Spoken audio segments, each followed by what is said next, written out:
এ যেন আদি যুগের মানুষ বেচাকেনার বাজার। ৬ থেকে ৮ লাখ টাকায় ছেলে শিশু ও ৩ থেকে ৪ লাখ টাকায় বিক্রি হয় মেয়ে শিশু। ভারতে শিশু বেচাকেনার এমন রোমহর্ষক চিত্র উঠে এসেছে দেশটির গণমাধ্যমে। শিশু বিক্রি ও চুরিতে জড়িত সিন্ডিকেটের বেশ কয়েকজনকে আটক করেছে পুলিশ।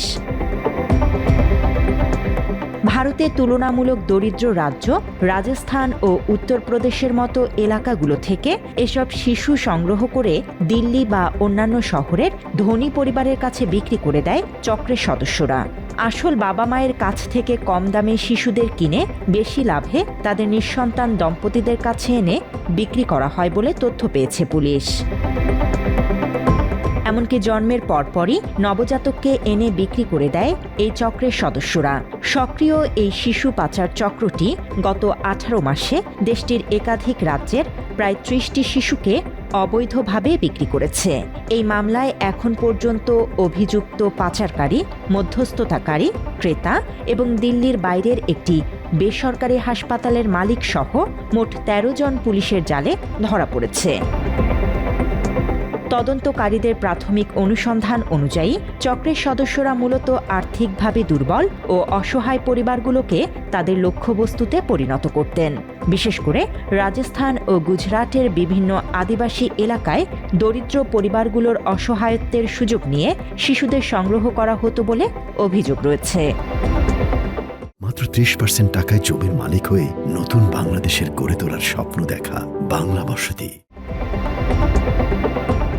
সম্প্রতি পুলিশ পশ্চিম দিল্লিতে একটি হাসপাতালের সন্ধান পায়। হাসপাতালটি রোহিণীর বেগমপুরে অবস্থিত হিরাজ মাল্টি স্পেশালিটি হাসপাতাল। এই হাসপাতালটি পুরো চক্রটির কেন্দ্র হিসেবে দেখা হচ্ছে। আর এই চক্রের মূল হোতা হাসপাতালটির প্রধান চিকিৎসক বিবেকী।